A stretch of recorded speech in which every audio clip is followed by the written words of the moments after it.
তোমার জায়গায় আমি হলে শুধু না, মানে আগে জিলাপি খাওয়াতাম, কারণ হলো দোয়াটা মানে সবার আগে। স্যার কি কাজের কথা বলছিলেন? বললাম যে সেফটি সিকিউরিটি তো দিলে আমি সারা জীবন। জি স্যার, কৃতজ্ঞতা। তোমরা যে তোমরা যে এই 8 লাখ টাকার কাম করে যে 10 লাখ টাকা লাভ করলা, 10টা জিলাপি কিনে তো পাবলিক রে খাওয়াইলা না, যে খায় একটু দোয়া করে দেন যে বিলই তো পাই নাই, বিলই তো পাই না। আমার দোকানটা বন্ধ করে দিছে, দেন না, সব মাল মাল বেচা নিয়ে সাইডে ডাললাম। তোমার জায়গায় আমি হলে শুধু না, মানে আগে জিলাপি খাওয়াতাম, কারণ হলো দোয়াটা মানে সবার আগে। না, ওইটা তো দেখবো, পরে তো বিল পাবো।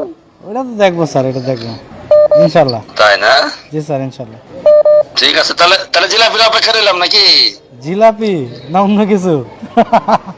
না না না না, জিলাপি এলে আমরা এক পেস আধা পেস জিলাপি দিলে অসুবিধা নেই।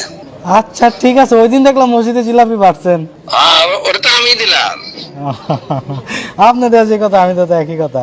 না, এটা মানে বিভিন্ন পারপাসে হইলে পাবলিক খাইলো আর কি, বুঝো নাই? আচ্ছা স্যার, বিল টিল পাই, একটা অ্যামাউন্ট দেখবো না ইনশাল্লাহ। ঠিক আছে। ওকে ওকে। আচ্ছা।